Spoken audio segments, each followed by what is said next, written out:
What is going on, everyone? AP over here at Run Pure Sports, bringing it to you once again for, I believe, the final time this season. We have the Lineup Builder Show with our partner SaberSim. I'm here with my guy Rubio, winner of the DraftKings vacation little thing that they had going on. Rubio, what's going on, my man? How are you doing today? Oh, man, doing great. I mean, it's crazy how 17 weeks flew by, and we don't get a Monday night game this next week. So basically, yeah, this is the last one. We'll probably do something for the playoffs too, because I do want to fiddle around more with Saber. I think it's been awesome this season, but wow, we only have 2 regular season weeks left, AP. It's kind of crazy how it's gone by. Yeah, you're going to hate me for bringing this up, but I already have a few other ideas cooking. And we can rotate more people in. We can rotate more people in for sure. But we have golf starting next week. Yeah. We're just beefing up the team over here. We brought on Andy Lack. We have a promo going on right now. Andy 15, I believe, is that promo. 15% off your payment over here at Run Pure Sports. And yeah, I've been thinking about that because we're going to be doing a meeting around, golf content and everything. And I thought some sort of Saber show might make a little bit of sense, but obviously that is to be determined as it stands right now. But for tonight, we got I don't know. I don't mind this game. I think it's going to be interesting. From now, again, if I couldn't bet on it, if I couldn't play Showdown, would I be watching this game? Probably not. I mean, who knows, Rubio? But we got the Browns and Jets. Obviously, Joe Flacco and what he's been doing is very impressive. Coming off a nice win and is in a spot to get another win tonight. What's your thoughts on the game tonight? Just like big picture thoughts, then we'll dive into the base build like we do each and every week. It's crazy is that I looked at this game into the best ball streets a long time ago, 5 months ago, and I decided to stop drafting Amari Cooper AP. All right, an underdog and DraftKings. I did draft some teams to begin the season. Amari Cooper guided my team, one of my 2 teams, into the Best Ball Mania finals, and I really hope that he doesn't do anything tonight. And I do love the fact that the Browns have been playing some entertaining football, but this is a game that I stayed away from early on in the year, when I was drafting. And now all of a sudden, it looks like it's got some juice. Like you get the Cleveland Browns with Joe Flacco as their quarterback with a 21-point team total. Never could have told me that this would happen before the season began. I think that you saw a ton of trust between Flacco and Amari Cooper last week too. There was throws where Amari Cooper was not open and Flacco got him the ball.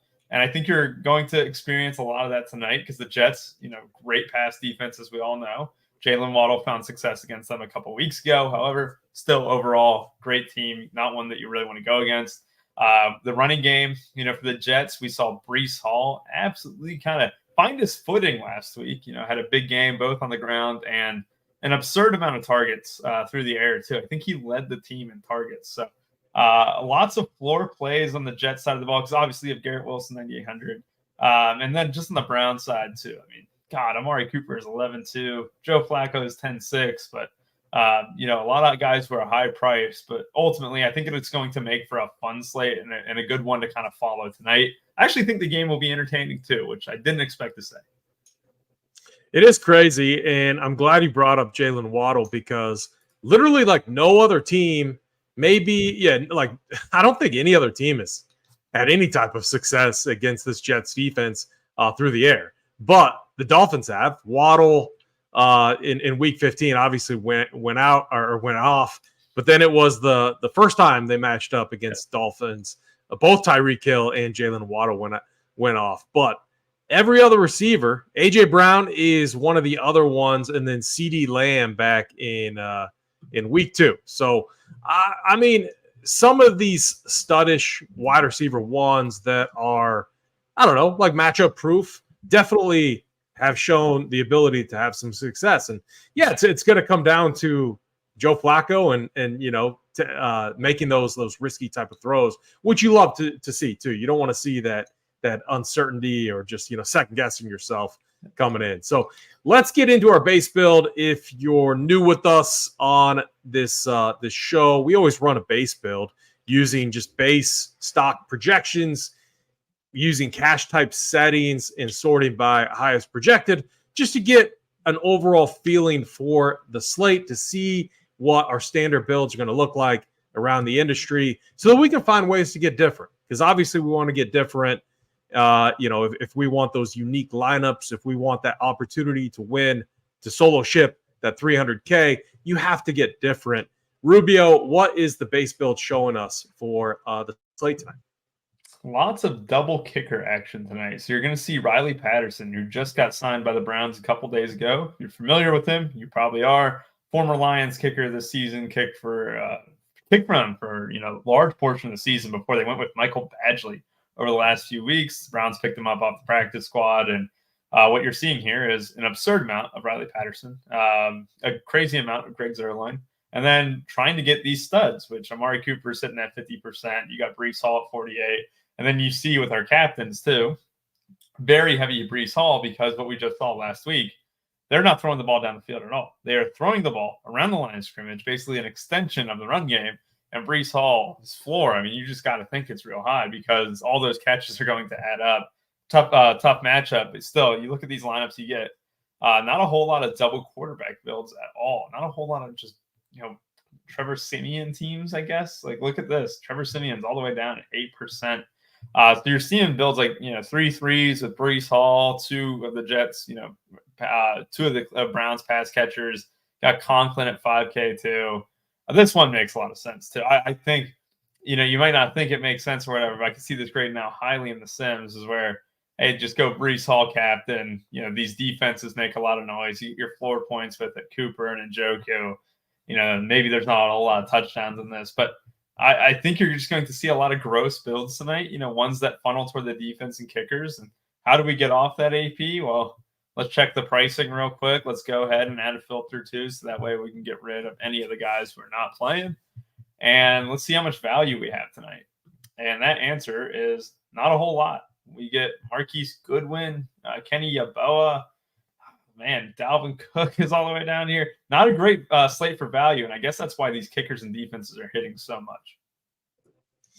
Yeah, really good point. And, the Breece Hall discussion, definitely an interesting one. I mean, it's just an absurd 16 targets against Washington last week, and they were able to do nothing through the air against one of the worst pass defenses in the league, if not the worst. So, I mean, obviously against the Browns, like Trevor Siemian not going to be able to throw it downfield. I guess it's more so, and we'll get to this when we talk through and kind of add some bias to it, but I kind of wonder if Breece Hall, just on the surface looking at this, how much exposure we're getting in the captain spot and obviously in the flex, if he's maybe a little overjuiced heading into the slate tonight, but we'll see. Can you go back to the captain spot and sort it by highest exposure? So Breece Hall, followed by Riley Patterson, Njoku, Cooper, Joe Flacco. One thing that's interesting for me is I could see I could definitely see the Browns pounding them, and I could see them doing it kind of on the ground too. So I'm a little on the surface, a little surprised that we're not seeing any Jerome Ford, any Kareem Hunt. So that's just something that I'm kind of noting here, because the way to beat this Jets team has been on the ground. They've been pretty bad against opposing running backs, and you have 2 that are kind of splitting the work. So, like, on the surface, as I'm making some mental notes, it's, maybe what a path to get unique would be like a double running back type of route with Ford and Kareem Hunt. If you're fading the, Flacco, or not fading, but underweight on some of those other pieces, like through the air. So that's one thing that sticks out to me. Is there anything that really sticks out to you outside of the stuff that you've already noted for the captain allocations that we're getting in this base build? Yeah, let's go ahead and just bring up the running backs real quick. And obviously we're going to go in and kind of adjust these guys. But yes, the Cleveland Browns running backs, 8,400 and 5,200. Last week, it was a 3-way split almost. Pierre Strong Jr. also getting about 16% of the snaps. So just to put this in perspective, just so people have the numbers, 43% of the snaps went to Jerome Ford, 38% went to Kareem Hunt, and 16% went to Pierre Strong. So what's that doing? It's kind of pushing both Ford and Hunt just a little bit down too. So The projections on them aren't great, but you're exactly right. We want to attack this Jets team on the ground and with the tight ends, and not necessarily the passing game. And I think a lot of ownership is going to concentrate on Amari Cooper. And I think that's going to be worth a discussion, because when you look at Amari Cooper, like, you see what he was able to do last week, and it wasn't like he was wide open every play. It was some really tough catches. Flacco trusted. We've seen Flacco in his Super Bowl run throw it to Anquan Bolden no matter what. So I think Cooper's volume is going to be something that we can discuss on a little bit later. But if you're not trusting Cooper, if you're not trusting Flacco, then you got to trust the running back, who's only getting about 44% of the snaps at a premium tag. And I think that's going to be a troublesome for the entire field today. The other thing that just like as I'm making mental notes here, a lot of double kicker builds. One reason that concerns me is you got to have points in the game for kickers to be viable, or you have to move the ball and get it into a range where your kicker can actually hit a field goal. Am I confident on the Browns side? Yeah, I am confident, more confident on the Browns side. Am I confident in Trevor Siemian and the Jets side? No, not at all. So that's another thing that I'm making note of, and it's more so looking at defenses over kickers for sure, because both teams. And, obviously we'll get to this, but I mean, the Jets giving up a ton of sacks right now, and even Cleveland giving up roughly 3 sacks per game over the last 9. And you talk about it like Joe Flacco, not afraid to be aggressive. I mean, you could have a lot of builds where like the Jets defense potentially is, one of their better values, one of the better plays to consider. So those are all the things that I'm making mental notes on as we go in and add some bias to this. Is there any other final thoughts, or should we segue to the next section of the show where we do our biased build? Now let's do our biased build now. I think you bring up a good point too. And ultimately, it's going to be a kind of a fun slate with the Jets defense, where you compare it with Flacco, or even vice versa. Like, you go the Browns defense, pair him with Siemian. I think that's going to be like the correlation breakers. I really like the defenses a ton tonight. I think they are the best plays on the slate, to be honest. And I know a lot of people might think the same thing, but the Jets, offensive line has not been able to stand up a quarterback all season. The Browns pass rush is one of the best in the NFL. The Jets, we've seen Flacco win games despite throwing interceptions and creating turnovers for the other team. I think that, double defense tonight could be a move that we do. And I'm excited to break it down in each position today. So let's go ahead. I'll get us up with quarterbacks here so we can talk about it. Yeah, I always like starting that. And I've started doing this more too. I really like it. It allows me to, because what I'm trying to always think of is a few things.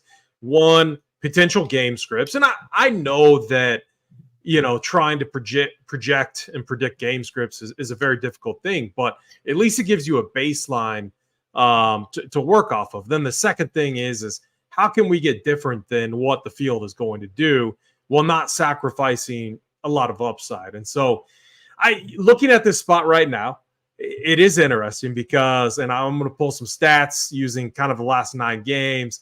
I mean, the Browns have been the 3rd best in the league. They've given up 187 yards on average through the air to opposing quarterbacks. And then it's been the Jets. They have the one outlier game against their divisional rivals in the Dolphins. But outside of that game, and then that game is included in these stats, they've given up 157 yards through the air. And so recency bias on this Browns team has us like locked in on the passing game here because of what they've done. Can that continue? I guess is what I keep telling myself. And I'm not, if the market thinks it does, I would rather be underweight versus the market. So that's what's going on in my head. And I honestly wouldn't mind being underweight on both quarterbacks. Obviously, then it's okay, who do we want? Do we want to flip the script or not? I can't flip the script. And what I mean by that is, can we project Siemian over Flacco? That's not something that I can do at all. And so I almost like just taking a slight sell on both quarterbacks. Where do you stand buying and selling on the quarterbacks here? I like selling on Flacco. I like slightly selling on Siemian. I think that this is a matchup that has been a nightmare for passing teams the entire season. The Browns are not an elite passing team. Though they've put up some good stats lately, that's all that matters. But this could be a game where the Browns go up, kind of put the game away, don't allow Flacco to make a ton of mistakes. And that would be the path to where the Jets defense doesn't do well, but also Flacco doesn't do well, right? Because he's not slinging the thing. But Still a good play. Like, he's still 2.5 points over Simeon. I'm not going to completely discount him, but we are over a point already from the field. Like, look, he's almost 15 points. If we go 13.5, we're going to get a lot less of him. And it's a raw point slate too. I mean, you look at some of these guys, like just down the board and stuff. There's not a whole lot of great wide receivers to choose from. You just got Wilson and Amari Cooper, really. And you just got Njoku at the tight end position. You got Breece Hall, and then a mirage of Cleveland Browns running backs. It's not like there's any clear play, so you're still going to get some Flacco, but you're definitely going to go underweight on him. Let's see. Yeah, great point, AP. Yeah. Oh man, yeah, I'm rusty. That's what vacation does to you. We're sellers on both quarterbacks here. I like that stand. It may be a popular one, but that's fine. And one thing we're not doing is getting overly under aggressive on them too. We don't, and that's not what we want to do as well, especially on a slate like this where value lacks. There's just like if one of these quarterbacks, just quarterback sneak or something like a random play where they rush for a touchdown, you're going to be kicking yourself if you X them out or completely under project them. So I like the slightly selling there. Let's go to the running backs. A few interesting things too. I mean, the Jets on average last 9 games given up over 100 yards on the ground to opposing RBs and at least slightly over 1 touchdown on average to opposing running backs. A nice spot for Jerome Ford and Kareem Hunt.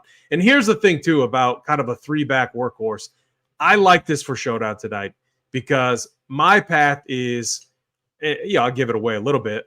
Under on the receiving core, over on mixing and matching these running backs, defenses, and kind of embracing this potential, ugly game that our guy Jake is talking about right here. It's Thursday too. Maybe they lean on it. So to take it a bit further, I mean, the Jerome Ford versus Kareem Hunt outside of Breece Hall. Okay, I mean, we all know what Breece Hall is. I guess that's going to be the big discussion point from a projection standpoint. But then I think like Kareem Hunt, he's been a beast in the red zone, more so than Jerome Ford. But Jerome Ford, over the last roughly, I think 4 games, 47% snap share versus Kareem Hunt's 42%. Both are going to have opportunities in Cleveland win scripts. If you have situations where Jerome Ford is getting it done up until they get to the red zone, and then Kareem Hunt is finishing the job. To me, it makes them both somewhat intriguing. So, Rubio, what's your thoughts here on the running back position today?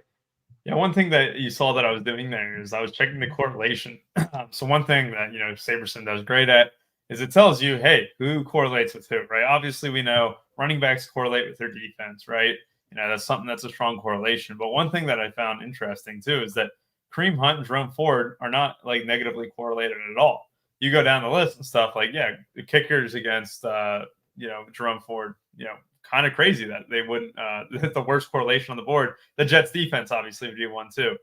So that's interesting to me is that they're saying that these running backs kind of correlate a little bit together. Not exactly, but it's more neutral than anything. So I do like the fact that we can go over on these Browns running backs a little bit. And I think that, we're hunting touchdowns on Showdown. That's one thing that I keep trying to tell myself. That's why I wanted Rashid Shaheed the other day, last Thursday, I guess. That's why I wanted, who was the Sunday night guy? Kenneth Walker, I think, did well too.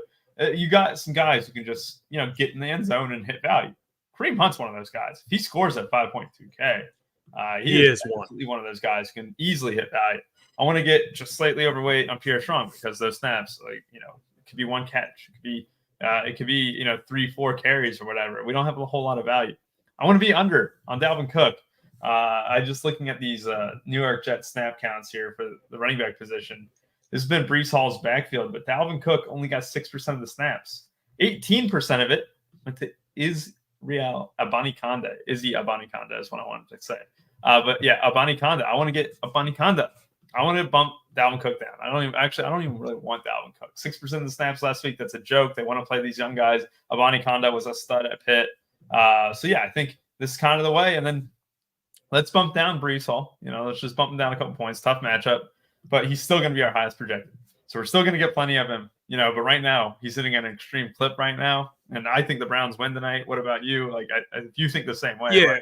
like, we want to bump down just a bit.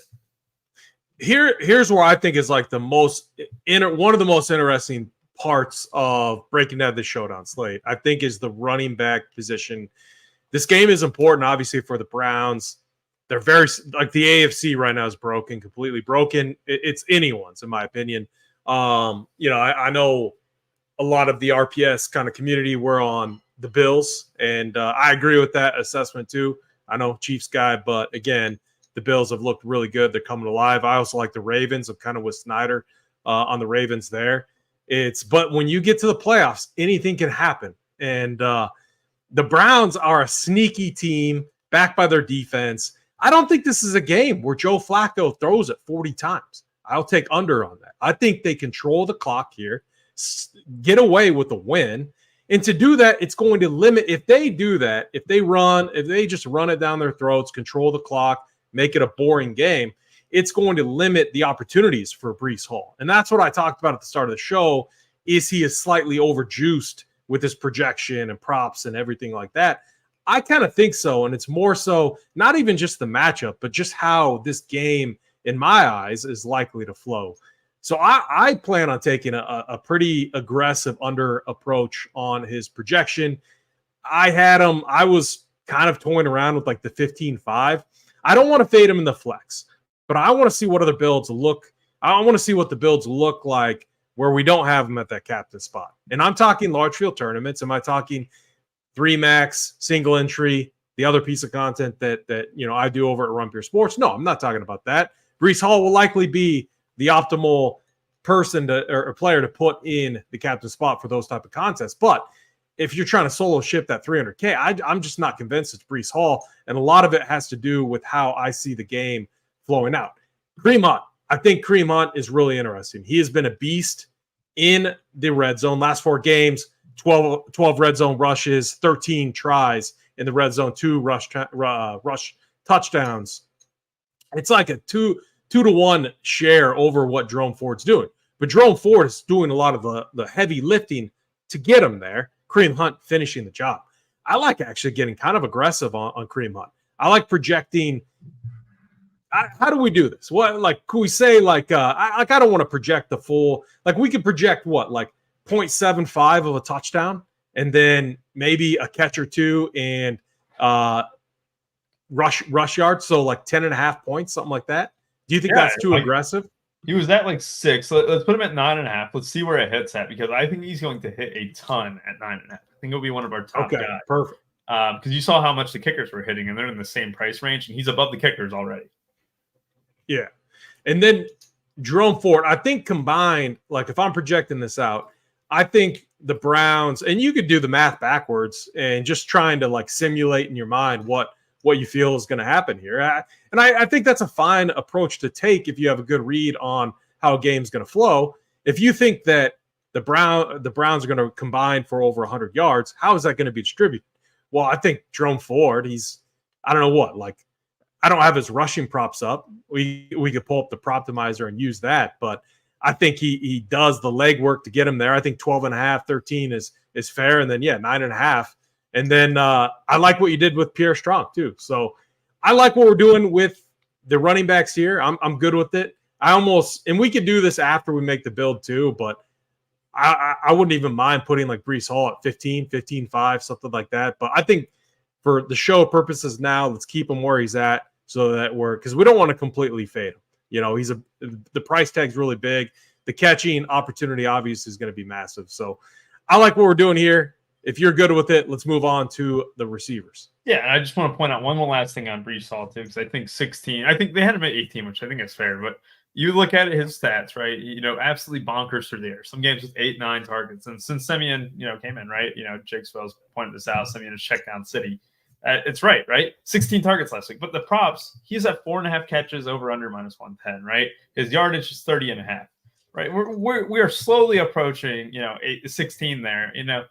I could easily see him, going below that 18 mark. I think that's why we got him at 16 there. I think it's good. I think that's a fair number. I think it's going to be interesting too to see how many builds he doesn't hit the captain, and who the optimal captains are beside him. When we do the sims. So All let's right. move on to the pass catchers here, AP. So Amari Cooper is 1.4K more expensive than Garrett Wilson, and Joku is 2K less expensive than Garrett Wilson. Then we kind of have this fall off, right? Elijah Moore, revenge game, a major revenge game because he hates the Jets. I think there's bad blood between him and the Jets. He circled this game on the calendar as soon as the schedule dropped. I do have a little bit of interest in Elijah Moore, but let's go ahead and go through this right now because I want to throw some things at you. We're gonna play a little game. Guess Amari Cooper's receptions prop. And this is good because I have not looked at any props. I promise you, it's kind of I like to do all of that stuff later. His reception prop, Amari Cooper. Yeah, I mean, 7.5, 8, 4.5, 4.5. Okay, 110 on the over, plus money over. So wow. That's wild, right? All right, and I'll go ahead and give you his yardage prop, 57.5. So we're at 4.5, 57.5, right? We're kind of around 9, 10, right? We're probably around 10. All right, he has projected a very high number for his props, right? This kind of goes in case with Cortland Sutton against the Patriots. Cortland Sutton was mega chalk. There was no reason for him to be mega chalk. He's been a guy who's been very touchdown reliant all season. He has not done well just on floor aspects, and the Patriots defense is good enough, and he was 11-6 on that slate. Amari Cooper kind of fits that build where he's much better, but he's been very, very dependent on large plays, like big plays. He's had a few just huge touchdowns for 50-plus yards, whatever. Last week, he got fed against a defense that didn't really bother to stop him. I mean, there's been some tight throws that Flacco threw in there, but 15.66 is high. It's high. Let's get him down to 14. Let's even get him down to 13.75, where he's just ahead of Flacco. And then we're going to point out Garrett Wilson. So Garrett Wilson here has the almost same exact props, except he's a lot cheaper. His yardage prop is just slightly worse. His receptions prop is almost the same, I believe. Yes, same, except his prop is actually better. Let's play a game where we put Garrett Wilson just ahead of Amari Cooper. All right. I like that. And so we get like the number one wide receiver for a team that, might have to throw the ball a lot more. You got Elijah Moore, who I really like. I really like Elijah Moore because if we're down on Amari Cooper, let's bump up Moore just a bit. Let's see what happens. Tight ends against the Jets have thrived. And then we can kind of fiddle around with these guys here because Conklin, he's a very solid play. Gibson's getting more snaps. Tillman got a little bit more work. But then all of a sudden, I'm not playing Lazard on this slate, right? I want to bump him down. I don't think David Bell is going to get many looks. Harrison Bryant, kind of nerf these guys down here where I don't think they're going to get a ton of work. One thing I did want to check, though, that I had up, Kenny Yeboah, obviously you see a projection of 1.8. Kenny Yeboah last week played 26% of the snaps. So Jeremy Ruckert played 23%. Tyler Conklin played 83%. So Yeboah is going to be a guy who is super cheap, could be a punt. He only got one target. The reason why he's popping a lot, AP, is because Jeremy Ruckert is injured. He has a concussion. So Yeboah might be able to play a ton. And I think that, let's bump him up. Let's kind of see where we end up on him later on. Their wide receiver snap counts. Brownlee played 82% of the snaps last week. I am buying on that 100 times out of 100 at 2,800. You can see Xavier Gibson got 62% of the snaps. To get him just slightly above Brownlee because he's been more of a threat in the end-around game too. A little bit of gadget plays. I kind of like where these numbers are at right now. I know I just did a whole lot in a very short amount of time, but you can kind of see where my thoughts are. Now I'm interested to see what you got to say too. Anyone you want me to bump down or bump up? Yeah, so a few comments too. So both teams on the season, outside of what we talked about with when the Jets faced the Dolphins, have been very, very, very good against opposing wide receiver ones. Like both top 5 all season long. I mean, it's not really debatable how good they've been. So I'm with you on that. I like flipping the script with Garrett Wilson and Cooper. I would actually say get slightly more aggressive by under projecting Cooper, maybe one more point down, and leave Wilson where he's at. Now, why do I think that? Well, we know. All right, so and you hit the nail on the head with your analysis here. Amari Cooper, big play guy. This game, last game was what? It was in a dome, perfect environment.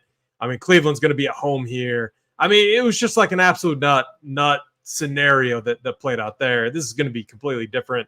Where Garrett Wilson, we know they're not throwing the ball down the field. the likelihood of him, getting more targets and more catches with the game script, in his favor as well, with the Browns on the Brown side, then not needing the big plays from Amari Cooper here, potentially. I like flipping the script. I'm with you on that 100%, over projecting Wilson over Amari Cooper. I'm 100% sold on that. I think we got the winner here. And I always try to find these like random, interesting things that pop in these type of showdown games just to over project a guy. Now, the Browns, while they've been incredible against your stud receivers, we'll call it, on opposing teams, it's always been the wide receiver 3. And whoever you want to make, your wide receiver 3, we are 100% in line, because you told me with when you went through all the receivers there who your guy is on the slate. But the Browns have given up good numbers, pricing relative opportunities, all relative to the wide receiver 3 position. Jason Brownlee, I want to get aggressive on him. I like the call. And you can just go back. Noah Brown last week had a decent game. Parker Washington, Demarcus Robinson in week 13. You can go back to like Marvin Mims, JSN back in week 8, had a big game. Josh Downs week 7. I mean, there's lots of spots there where we've seen kind of the wide receivers that we forget about be the sole guys that have good games against this Cleveland defense. So I like that call on Jason Brownlee, but I don't want to totally neglect Garrett Wilson just because we know that the opportunities are going to be there. And then, Alan Lazard, I'm with you in there. Let's just not remove him, but bump him way down. And then the tight ends, too. We can attack Cleveland with the tight end position. I like Conklin a little bit. And then Njoku, he's just been a beast, man.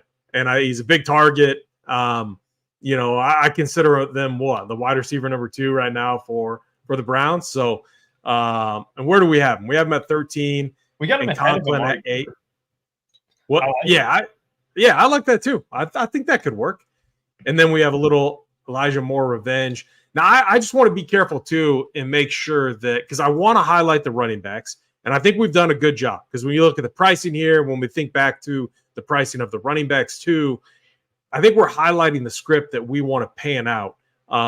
So I like these projections. I'm good with it. One more note on Njoku, his receptions prop is better than Amari Cooper, and his yardage prop is slightly worse. So if you just wanted to do median projections, Njoku deserves a higher projection than Cooper, just based purely on props. Their scoring props are almost identical. They should not be 3.5 points away like they originally were if you were just using props, right? Because SaberSim and all this, they go into detail on it. But I think Njoku gets the better matchup. Gets a guy where, we want to attack with. We want to attack the Jets with the tight end. We don't really want to attack him with wide receivers. So I absolutely love being strong on Njoku. And I think, you summed it up perfect too. Let's go ahead and defense the kickers, and then we'll run the Sims and, be able to get out of here. Yeah, very good. I was just looking at the other tight ends. We're not playing any Zach Kuntz on this, Mr. Kuntz on this slate. No. No, JT might, but not us. No. JT might, yeah. The JT Eiffel Tower play of the day, Mr. Kuntz. So then the defense. So we talked about, obviously, every position is interesting on the slate. And I love this format that we've kind of, embraced in creating this, some biases into our builds to get different relative to the field, which is important. This is important. So one thing, the thing that popped out when we were talking about the base build, a lot of double kicker builds. I don't want to fully fade double kicker, but I definitely want to be like sellers on the kickers here. Not full, like more of a seller, more of an aggressive seller, maybe on the Jets side versus the Browns side. But I mean, what realistically could you project here for Riley Patterson and Greg Zerline? I mean, down about 3/4 of a point, 0.75 down each. I think that's kind of the right move. I mean, 9.22 for a kicker projection is really strong, especially one that you just picked up off the practice squad. So I think bumping them down just slightly, I think that's the move. I think I want to have a little bit more conversation about defense too. I'll just go ahead and take that real quick. I love the Browns defense tonight, and I think it goes to show just how bad that Commanders team is that they dropped back. Simeon dropped back 49 times. He did not get hit once. He did not get sacked once. It just shows you how bad that Commanders defense is after they traded all their pass rushers and stuff. But in games before that, they've had their quarterbacks get sacked 4 times. And then you even go against the one against the Falcons where it was 13-8. They got sacked 4 times again. The Browns are going to be able to rush the passer tonight. I really want to get aggressive on this Browns defense. They are going to be one of my favorite plays tonight. We kind of looked through all these like mid-tier floor plays and stuff. There's not a whole lot of strong floor plays. I think the Browns is going to pop a lot. Hey, Rubio. I think that we can even get a little bit aggressive on the Jets defense too because of what we've seen Flacco do. I think if you think that the Browns are going to score some points or like try and open this one up, I think the Jets defense, as counterintuitive as it sounds, might even be better because, if they're turning the ball over, if they're getting the Flacco, they get a pick 6 or something, and then the Browns are having to chase a little bit more. I always like, kind of fiddling with that theory.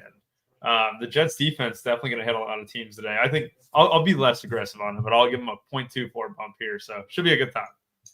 So just to add on to your comment about the Browns defense, I'm with you 100% on that. I love the aggressive projection that we have. But like Trevor Siemian, just with how bad he was, I mean, he didn't get sacked once last week. Is that real? That's real. That's so Jets offensive line, the Commanders. He completed just 55% of his passes for 217 yards. Wasn't pressured at all. I mean, 1 touchdown, 1 interception is insane. So when I do my own stuff, I might aggressively, bump down Simeon even more. One last thing that I would like to do is I think thinking back to Kareem Hunt is kind of one of my key guys for the slate today. I really think he gets in the box. I love the touches and opportunities in the red zone.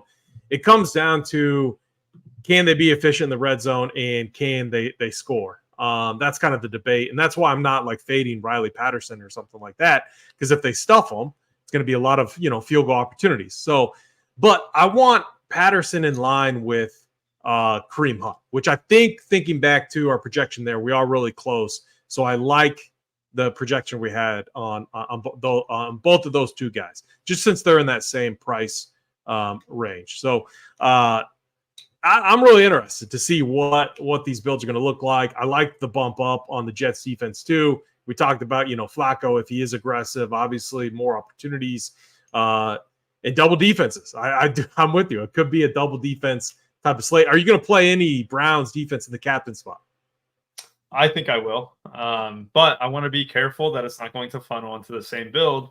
And what we can do too, here real quick, I'm going to show us some Browns captain builds because I assume that we're going to get some here. Let me go over the contest sims. So guys, if you guys are new to Saber or haven't used the contest sims before, or if you're just joining us, here's how you can add the contest sims. So that way you can sim the contest. I think they sim it 100,000 times or something like that. It's absolutely absurd. It's awesome. But here's how you add it. You go to contest up here at the top. Yeah, we make sure to hit all contests right here. And then all of a sudden you can right click the contest we want to do. We are going to do the $15 main contest, main GPP tonight. We're going to hit save settings. And then I'm going to go back to the build I was on, which we were using build 2. I'm going to hit settings, and then I'm going to hit contest and settings and click on that. And voila, you'll see that all these lineups I built, I can run a contest sim for. We did 2,000 lineups. I usually recommend doing 5,000 lineups if you ever have time. For the sake of the show today, we did 2,000, and I want to kind of show what some Browns teams will look like and why they might not be grading out as highly as I would want them to. It's because 5-1 Browns defense captain builds are going to be duped at a high rate. Let's go ahead and bring up the captains here. We get 4% Browns captain. We're going to trim up that captain pool, I assume, AP. But we will do that here in a second. But you look at this one, right? 49,600. How many people are going to do a Browns captain build with Breece Hall? You got Njoku, Elijah Moore, Joe Flacco, Kareem Hunt. It kind of seems like a typical build. And I don't know if I want to do a Browns captain build where it's a 5-1. Yeah. I almost want to do 4-2s only, try and get more unique, try and avoid these dupes. Like this one has a win rate that was really strong, 0.15%, but it dupes a couple of times because look how tall it's going to be. The Browns defense with 1 pass catcher, 1 running back, 1 kicker, and the highest floor play in the slate, Breece Hall. That's where a lot of these builds are going to lead to. So if you're doing Browns captain, try and get different. Don't just, do the same thing as everyone else, but These numbers here, let me go ahead and uncheck the guys that I know we don't want here at captain. I don't want Conklin. I don't want Flacco. I'll say it. Don't want Simeon either. I'll entertain Riley Patterson entertain the rest of these. Let's go ahead and apply. Here's our top captains, AP, with 2 uniques. It's Breece Hall, then Njoku, and then Jerome Ford. I like it. And there was a build I saw. It was a Riley Patterson captain and Jerome Ford. Yeah, that one, I believe that one right there. And this is kind of what I was talking about, being careful. Like, I'm going to be very careful with my projections because I would rather have Kareem Hunt in that captain spot. Like, I think that's going to be unique. I don't think a lot of people are going to go that route. And I'm banking on them being efficient in the red zone through the running game, through Kareem Hunt, because he's been very good in the red zone. So that's going to be an interesting path that I'm looking at. Are we getting any Kareem Hunt captain? Doesn't a little bit, right? What? Yeah, well, we are. We got a 14%. 14%. Yeah, that's a lot. One thing I want to make note of too, AP, real quick, because I made this mistake last time, and I would have had the same lineup that would have won 20 grand, just like Mango did, 26 grand. I X'd out Hunter Henry captain. He was hitting twice and on my 150 set, and I X'd it. And it was one of my top builds. And I look at Riley Patterson, I almost see the same thing. He's hitting 2 builds. But these builds are grading out really highly where it's like, do I really want to exit? I don't think I would X out that Riley Patterson build specifically, but it is a fun talking point too, where I wouldn't have any interest in captaining a kicker, but if it's going to rank as my highest one, I don't think I'm going to avoid Xing it just for that reason. Let's go to these Kareem Hunt captain builds though. We get a ranked 10 here. This one's kind of unique too because it has Simeon, Garrett Wilson, kicker. This one's nice. I think it definitely has like Duke potential, but this is a good build here, AP. Yeah, I like that one too. And we're high on the Browns defense. Obviously, it didn't hit that build, but if the Jets come out and their game plan is get the ball out of his hands as fast as possible to limit sacks, that's going to be quick passes. It's going to be quick passes again to Breece Hall and the right wide receivers there too. So it kind of plays on that script naturally with how that build fell. And then it's how many double running back Kareem Hunt or even triple running back builds are we getting? That's going to be something that I'm looking at as well, because that's going to be somewhat of a popular route for me. And a lot of it has to do with pricing too. I just think Kareem Hunt and Jerome Ford together with the opportunities that I see them getting tonight are a little bit underpriced when you think of both of them together and the opportunity in the game script that I see panning out. Yeah, we're getting quite a few double Ford and Kareem Hunt builds here. You're getting more Ford with Kareem captain than you are Ford captain with Kareem Hunt. I think that's fine. You get some in the double utility too. I think 18 lineups had double utility of Hunt and Ford together. And I think that's the mindset that you kind of got to get into. Not that you want to play the blanket strategy for a position on Showdown too often, but you're spending 13.6 for 90% of the snaps, 90% of the touches for the Browns here. One small caveat too, just because Dorian Thompson-Robinson is placed on IR or whatever. He was getting some short yardage work. There was a very small threat that he would take a touchdown each game. When they would go, they'd take Flacco out of the game. They'd go with DTR for a few minutes there for a snap or two for short yardage situations. But now that DTR is out, it almost leads to me trusting these running backs just a bit more. And that's very small margins. I get it. But DTR was kind of getting these short yardage looks that I think was noteworthy. So I definitely think double running back, is fine. We're not getting a whole lot of Pierre Strong Jr. at all. The one build we get, look at that Pierre Strong Jr. build. That is good stuff right there, AP. So I was just going to bring that up. One rule that I might, and I don't make a lot of rules with SaberSim and Showdown formats, but maybe 2 max of those 3. I just don't. Unless you're, I guess there's the script that could play out. If they fully lean on the run, you never know. So maybe I don't make that bill. It only comes one time too, but that is interesting. That is a full on, the Browns control you need Jerome Ford to get in the box with all of the heavy lifting that he does too. You need Kareem Hunt to get that touchdown. And then I think you need Pierre Strong to, catch a ball or two for sure, for something for for that type of build to pan out. I figured out why it was optimal because Jerome Ford already did it once this year. He busts off a 75-yard touchdown run to begin the game, then does nothing, and then it's Hunt and Pierre Strong show. He gets hurt on that 75-yard touchdown run. That's it. Hey, that's I mean, that's the stuff that you're trying to embrace and show. It happens, so you don't want to like fully discount it. You don't want to exit it out because crazy things happen, and so I guess that would be a wrong approach. But if you're multi-entering, if you're playing 3 lineups, you don't want to build like that. You definitely don't want to build like that. But if you're playing 150, it's obviously a much different game. You want to embrace the craziness and the variance that Showdown brings, especially Thursday night Showdown. So, and I still have to update the past optimals. Those will be live for tonight. But the other thing on the surface too is I could definitely see this being a no quarterback optimal type slate too. I think there's lots of paths. When you think about the weapons on each side, when you think about the Jets, short passes. So it's a lot on the player to create that opportunity. So Breece Hall, Garrett Wilson, even Tyler Conklin up there as well. The Jets defense, all of these are plays that I could definitely see landing in the optimal lineup over Trevor Siemian.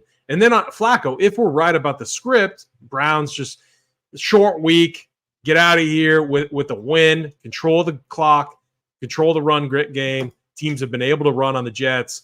Limits the opportunities for Flacco. It's Ford, it's Hunt, maybe it's even, Pierre Strong. So the no quarterback optimal build routes is going to be something that I'm looking at as well. In our pool of builds right now, how many of those are we getting? Let's check it. So let's see. We get over half our teams, I think. Yes. Oh, no. That's a perfect amount. What is it? Trying to do math. It's tough when you're me. We get about 48 teams that don't have either quarterback. It's because Joe Flacco hits at 40%. Simeon hits at 35%. 33%. Yep. Double quarterback, we get about 12 teams of that. So, it makes sense there. About 60 or 48 teams don't have a quarterback, which kind of makes sense on this slate. Yeah, I think that's a good ratio too. Like, even though we like no quarterback builds, we don't want to fully, eliminate quarterbacks. Having it's more of like a buying and selling type of approach, like we went through when we went position in position. Double quarterback builds. If we're probably slightly, if we went back to the base build, can you actually do that? Can you pull up the base build to see how many no double quarterback builds there were versus double quarterback builds? I'm kind of curious. That's one thing we didn't look at in that base build. So no quarterback builds, we get quite a few because we weren't getting Simeon at all on the slate. We were getting way more no quarterback builds in the base build because Trevor Simeon was hitting at 8% total. Joe Flacco was hitting at 47. I would say that half the teams were that's not great. Oh, we'll get out of there. But yeah, I would say half the teams were my bad, AP. No quarterback. Oh, you're good. Oh, we're completely out. There we go. Yes. Are we pulling that back up, or yeah, we're pulling it back up. I had to get out of there. All right, we're good. Yeah, so I mean that makes sense. It just sets up to be a slate where, if anything too, if you could make the case to maybe flip the script there on the quarterbacks in talking Trevor Siemian, Joe Flacco, if you do agree that this could be a game where they really lean on the run. I don't want to fully discount Flacco though. He's been awesome, and he's got multiple options there that are big targets, Njoku, Mari Cooper, obviously. So I kind of like where we're at. We're not fully fading it. We're slightly over on the no double quarterback no double quarterback builds, no quarterback builds. So I like our overall allocation here. I think it's pretty good. Any final notes or things that you want to break down and discuss before we get out? No, I think we should make our predictions on the game and then kind of roll from there. It should be a fun slate. So good luck in best ball if anyone made it too. I think this is the last week for it, AP, so it should be a good time. I did not make it in best ball, but I only had 2 best ball teams. It was a crazy summer, a lot going on, and I neglected best ball a little too much. So my 2 teams that I drafted did not make it through. How about you, though? How are you looking in best ball? I got the 2 entries into the Best Ball Mania, so 3 million up top, 441 people. So got 2 of those. So hopefully you have 2 in that. Yeah, 2 in that. What are the squads? I got to hear the squads now. It's Cowboys Lions, both stacked up to the max. I got one doesn't have Jared Goff, but here's the 2 squads here. They just actually paid out too. So you have a Lions Cowboys stack build. That's 2 of them. Yep, 2 of them. And the Cowboys are at home. The Cowboys are at home against. My! Yeah, so I'm kind of pumped. I'm not saying. Let's hear this team. We got to hear this team. Then we'll give our predictions and we'll get out of here because that's tasty. I will say it's very hard to play DFS this week, knowing that the only thing that matters is that Cowboys Lions game. Like if that Cowboys Lions game goes off, I'm gonna take a bunch of sleeping pills to try to sleep through these games on Sunday or some shit. Don't take too many sleeping pills. Don't take a bunch. Limit. Don't go crazy on us, Rubio. I just want to sleep through that. If I win a $3 million after Saturday night's game, because that's when the Cowboys Lions is, I just don't want to be there for the Sunday one. But Dak Prescott, Jared Goff, A-Chain, Singletary, Zeke, Pierre Strong Jr., Ty Chandler, and then my wide receivers: CeeDee Lamb, Amon-Ra St. Brown, Amari Cooper, Christian Watson, Mike Evans, Brandon Cooks, Jameson Williams, and then my tight ends: Chico Conquo, Sam Laporta, and Jake Ferguson. Then the other team I got is called Rookie Arby's because I got the rookie running backs. I got Dak Prescott and Derek Carr, Bijan Robinson, Jahmyr Gibbs, Kenneth Walker, James Cook, and Brian Robinson. And then Amon-Ra St. Brown, Keenan Allen, Gabe Davis, Brandon Cooks, Jacoby Myers, Michael Gallup, Puka Nacua, Chico Conquo, and Jake Ferguson. That is insane. Sorry, I thought my kids. You're good. My wife was working out. My kids were making pancakes or something. I'm just hoping that they didn't burn the house down while I'm in here. Close, close. Yeah. She said, "Oh shit." Jeez. So just looking through this, I mean, that sounds really nice. I guess you know what you're basically fading. What other really good game? You know, the Niners spot, right? Yep. Yeah, Niners and tough fade the last 2 weeks. That was not a Eagles, Cardinals, right? That's the other one too. Yep. I like where you stand though, man. Those are good squats. So you're gonna have to screenshot that to me and send it to me so I can root you on as well. That's gonna be fun. Let's wrap this up. Let's give our takes. What's your final take for tonight's game? Who do you have winning? And let's just give kind of a play of the day. All right. I think the Browns win. I think it's a convincing one. I think 24, 2 rushing touchdowns. I don't know who's going to score them. I just saw the script. It was on the NFL's desk. I got to see a little bit of a sneak peek. 24-13. Browns win. Browns defense is my play of the day. I'm a donkey. I'm making a defense my play of the day, but I think they absolutely crush it tonight. Yeah, I like that call too. So, I mean, yeah, the Jets put up 30, but that was against the Commanders, who are absolute cheeks, just horrible. This is going to be completely different. This is going to be much more similar to what we saw 2 weeks ago when the Jets were just horrendous against the Dolphins. So I think it will be that bad. I mean, who knows? It definitely could be. So I got the Browns winning here. I think it's going to be one of those games where it goes by quickly, a lot of running plays. I think it's going to be like a 20 to 10 type of game, something like that, maybe 24-10. And then Kareem Hunt is going to be my play of the day. Love Kareem Hunt. I haven't ran any builds yet, so I'm not going to say like captain or flex, but I'll definitely have a fair share of Kareem Hunt captain builds with some double running back Kareem Hunt, Jerome Ford builds as well. All right, Rubio, with that, final Saber lineup builder show of the year. Potentially, we might sneak in a few more, but as far as Thursday and Monday slates going, we'll not have any more of these on the for the year because we do not have any more of those slates. So, Rubio, it's been a ton of fun. Again, if you have questions about Saber, hit us up in Discord. We also, in our Discord, we have a channel dedicated solely to SaberSim questions. Hit them up. Feel free. Shoot me a DM. I will get back to you with questions. I've gotten a lot more of those too now for NBA, don't be afraid to shoot me a DM with any type of questions. Just be prepared to kind of screenshot your screen like this because I'm going to ask for some data to see it too. So just because with SaberSim, there's a lot going on, and I hate flying blind there.